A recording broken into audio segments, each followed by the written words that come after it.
And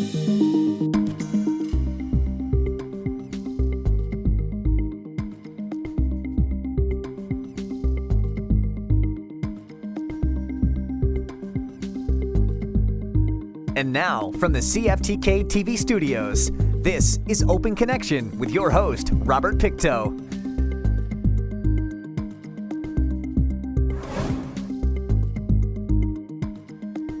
Welcome to Open Connection. I'm your host, Robert Pictou. During the early 20th century, adult education primarily referred to vocational training for labor force and academic programs for adults who had not completed primary or secondary school. On today's Open Connection, we open our archives to bring you this story from 1990. These young people from across the Northwest have found that out the hard way, and for most of them, the prospect of returning to school with a classroom of younger students can be downright intimidating. There aren't too many other options available. Adult education upgrading programs are available, but some students are afraid of failing again in the same classroom setting that proved so inhospitable to them the first time round, and they generally don't learn any specific skills, such as using a computer. The solution seems obvious: an informal setting surrounded by familiar faces in a program designed by natives for natives and teaching specific skills such as computer literacy. As simple as it sounds, there is only one such program in Canada, at least of the high-tech kind. It's the Pathways program run by the Kermode Friendship Centre in Terrace. The name of this 30-week literacy and computer skills program comes from the computer software students use, Pathways. As the name suggests, it's designed to open doors and avenues of employment previously unavailable. I worked with computer in school when I was in high school, but I never really was good at it, right? But coming here, I could say I came here computer illiterate, but now I can say I'm not. So that's kind of... Edward McKay is 21 years old. He grew up in New Ayanch and left high school before he graduated. He's still young enough to return to school, but he put off going back because he says he wouldn't fit in. Being older than other students is kind of hard to adapt to, I think. That's what I figured. I had a hard time going back to school when I was 19. So this is where I could get my grade 12 equivalency and update into college or something like that. That's what I plan on doing. The Pathways program may be the stepping stone Edward needs to find the academic success to encourage him to continue his education. Edward says the most valuable skill he has learned from Pathways is dealing with frustration in a positive way and not giving up when things don't work out. After life skills, I felt more confident than usual. I noticed that I had built up more confidence towards everything I've done. Anything I do, it's always more positive because there's always a brighter side to everything, and I got to learn to look at that than letting myself down. I think that life skills would be one of the courses in high school because it kind of makes people realize that there are other ways of instead of copping out, backing off. That's what I think. The course Edward calls Life Skills is a major part of the program.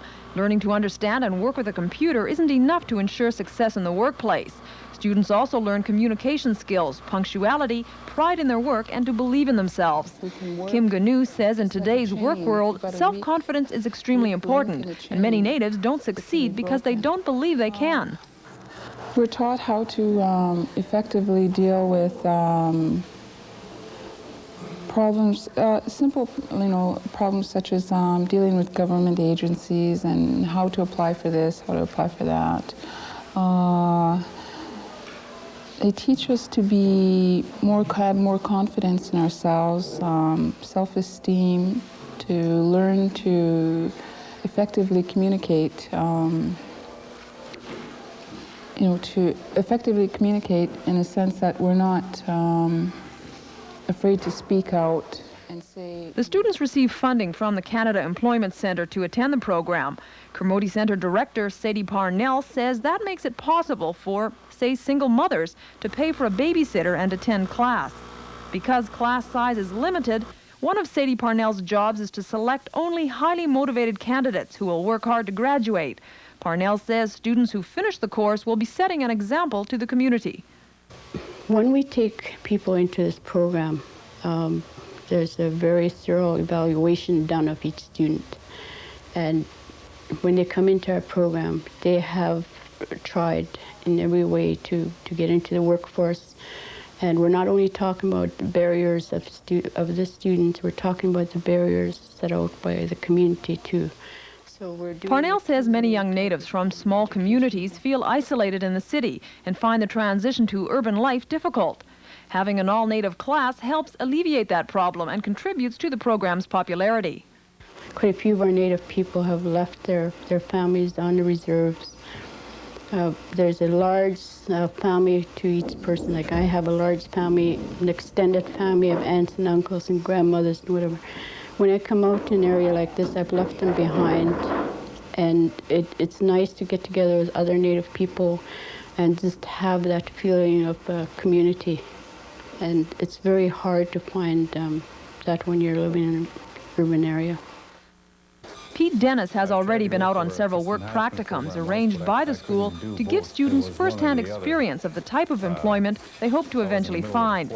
Pete has had no problem being employed in the past, but the Pathways program offered him concrete skills and a sense of direction.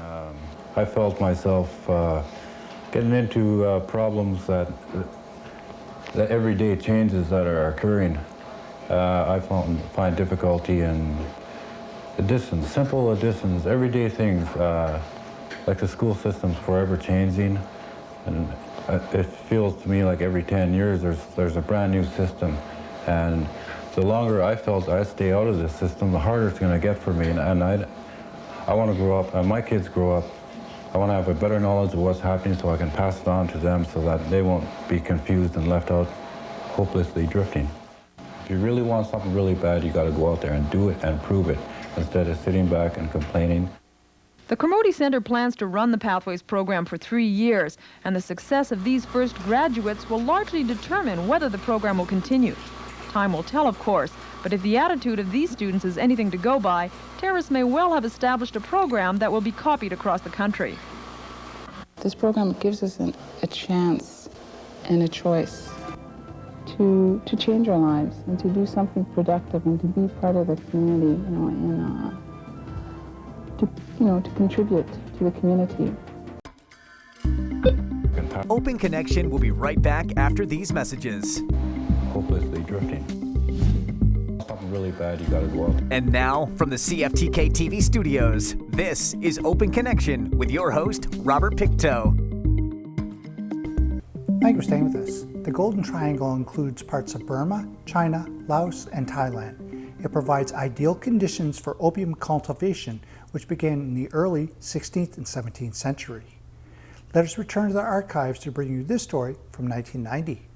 It's now estimated that 85% of the heroin in New York has come from here, the poppy fields of the so-called Golden Triangle in Thailand and Burma. Most of that trade is controlled by this man, Opium Lord Khun Sa.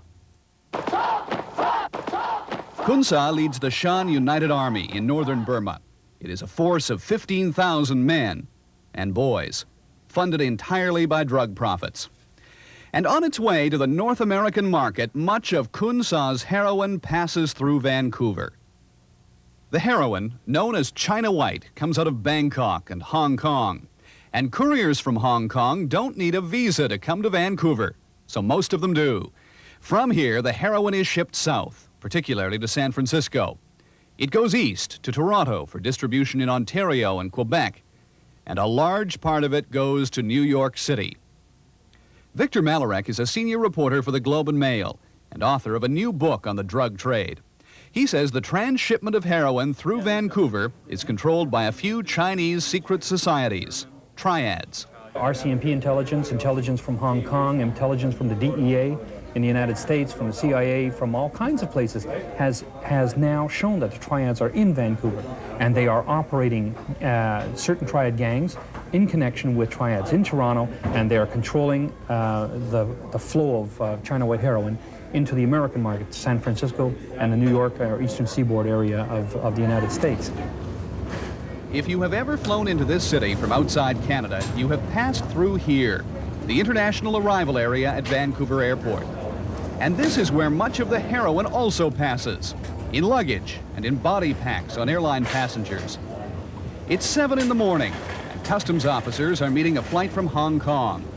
They are looking for passengers who are nervous or who have trouble explaining the reasons for their trip. You ever used drugs? Never in your entire life? The amount that we're catching is relatively small. I think we could probably look at somewhere around 5%, you know, give or take a few percent. Even so, it is Canada Customs that finds nearly 2/3 of all the narcotics seized in this country. Customs grabs more drugs than the RCMP and all the provincial and municipal police forces put together. But there are rivalries. These are the customs officers who just seized all that heroin from the Hong Kong couple. Listen to what they say after someone mentions calling in the RCMP. That's what I said. After we do this, they'll take us upstairs. Run your fingers all over it. Dump the bags all over the place and see if they can find fingerprints. They're worse than we are. Oh, shit. I don't understand why, you're on a common front to want to win a war on drugs, and you're sitting around piddling about who should be doing the bust and who should be doing the investigation.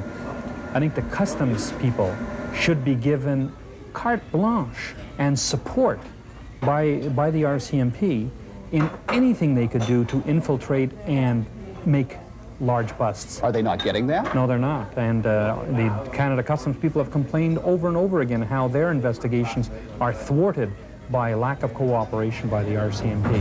Somebody want to order up a wagon? No, I can. Of the heroin that comes into Vancouver, relatively little stays here. The Vancouver Police Drug Squad makes a small bust on Hastings Street. We have a total of 8 papers, heroin. How many we got there? 7? And an 8th one inside. Altogether, these little packages, called papers, would only add up to about 1 gram of the drug. Users say the heroin on the street now is badly diluted, very poor quality. Daryl is one of the city's heroin addicts, and he's part of a dwindling group. It is a dwindling group, yeah. For sure, I think it is. You know, whereas 10 years ago you could walk down the street here and there'd be 10 people trying to sell to you whether they knew you or not. Now, you can't find it, you know, unless you know somebody. Whereas the cocaine, you can walk down the street and everybody's asking you the same question. You want to buy some cocaine, you know? Daryl has been a junkie for more than 20 years, using a drug that is not physically damaging, but is terribly addictive. He works periodically. Recently, he got a $1,600 paycheck. I got it last Tuesday, or last Wednesday. So a week later? A week later, $1,600 is gone. Open Connection will be right back after these messages. And now, from the CFTK-TV studios, this is Open Connection with your host, Robert Pictou. Welcome back to Open Connection. A technique that has vastly improved logger safety and prevents erosion and sedimentation into waterways uses a cable system to hoist logs high into the air to move them to flatter ground. Let us return to the archives as Blaine Gaffney tells us about this greener logging method. There's a different type of mechanical beast eating up northwest forests, a logging machine that's new to the region. Right now, it's the only logging operation of its kind in the Northwest, but more will likely follow. Because as logging goes, this machine is environmentally friendly. The forest industry is under growing public pressure to reduce the environmental damage caused by logging operations. Now, logging can hardly be called an environmentally friendly activity, especially clear-cut logging, which, by definition, destroys most living things in its path. But clear-cutting with this machine, called Skyline Logging, seems to minimize the ecological damage associated with clear-cut operations. The Skyline Logging system was developed in the United States, where environmental protection measures for the forests have traditionally been much more stringent than here in BC. They use them a lot down there in the States. That probably 99% of their highly logging is done with Skyline yarders. They're probably 15, 20 years ahead of us in, I suppose, ecology things and that, as far as to protect the land and wildlife things. And they yard lots more buffer strips and that where it's selective logging type things, where they have to pull wood sideways and totally suspend it over other standing stuff. There are other Skyline operations in use elsewhere in BC, but this is the only one now being used in the Northwest. The contractor is working for Skeena Cellulose of Terrace. The company, also known as Repap, has been instrumental in bringing Skyline Logging to the Northwest. Well, Repap, and particularly Skeena Cellulose, we like to think that we're on the leading edge of the development of whether it's milling or logging systems. We believe that we can't stand still. We have to respond not only to economic pressures, but we have to respond to environmental pressures and public pressures and things like that. And we see a lot of potential in this system to help us, particularly environmentally, but also probably economically over the long term once we learn how to run the system properly. The principle behind the Skyline system is the same as other logging methods. Get the timber to a landing, where it's then hauled away by logging trucks. It's the way it's done that's unique. The heart of the operation is the Sky Car, sort of a high-tech, remote-controlled winch that runs along a cable. It free falls from the tower, along a cable, down into the valley bottom, a half-mile below, where the operator stops it above the fallen trees. Then, by remote control, the choker cables are dropped from the Sky Car. Workers on the ground attach the cables to the logs. The winch is again triggered by remote control, lifting the logs off the ground, and the Sky Car and its load are winched back up the mountainside to the landing.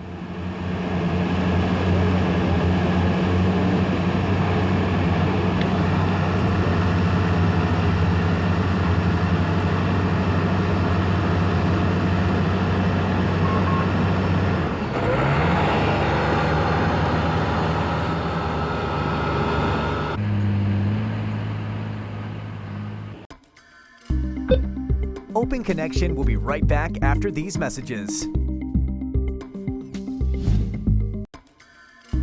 And now, from the CFTK-TV studios, this is Open Connection with your host, Robert Pictou. Historically, lumbering in the West Coast depended heavily on horses and oxen to haul logs out of the forest. The job of negotiating the log's passage along a path to the skid road demanded great skill from the hook tender and the teamster. In this final segment of Open Connection, Blaine explains Skyline Logging.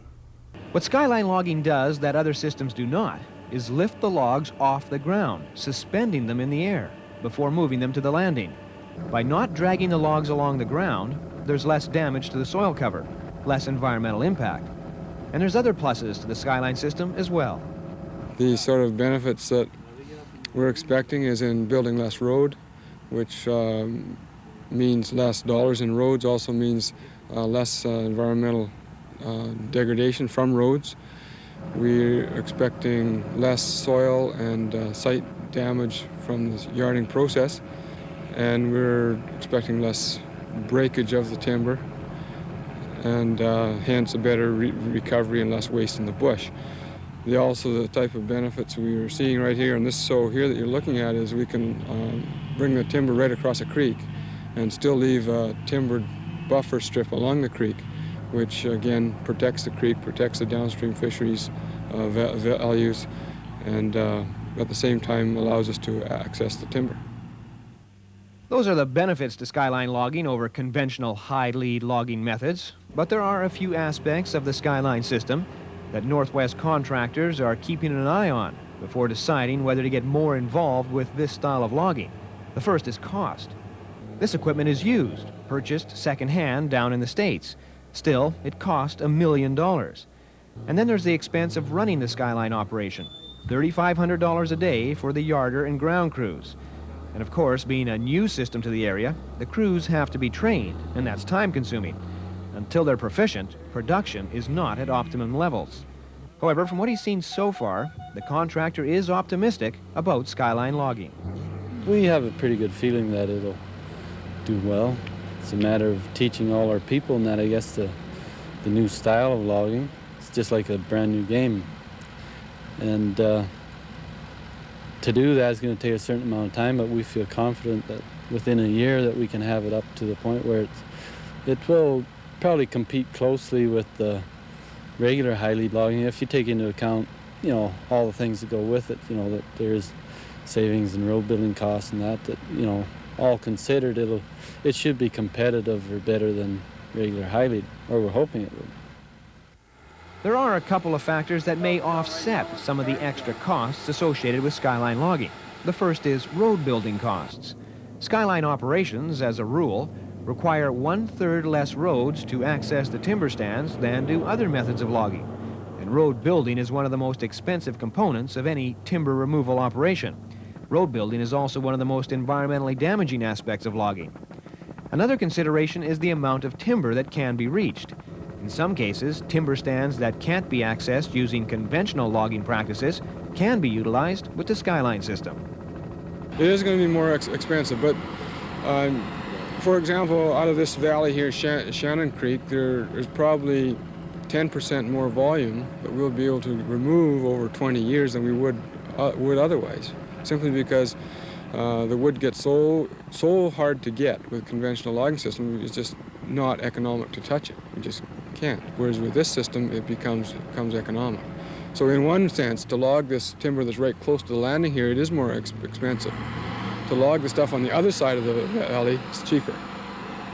And in the long run, 10% more wood. That's right. That's a very rough guess, but there is more volume available if we use this system.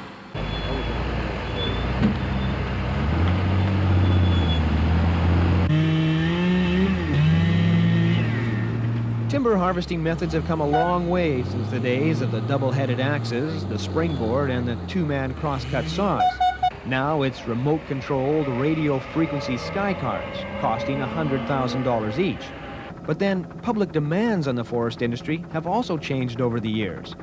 What was once acceptable in terms of environmental degradation is now against the law. People in BC realize the value of the economic benefits that come from the forest industry. But along with those benefits, they also want healthy forests to grow again. The United States have used the Skyline system for probably 15 or 20 years, primarily due to environmental pressure, not because they wanted to or thought it was a better way. They had to, or they couldn't log the ground. They were just told they couldn't.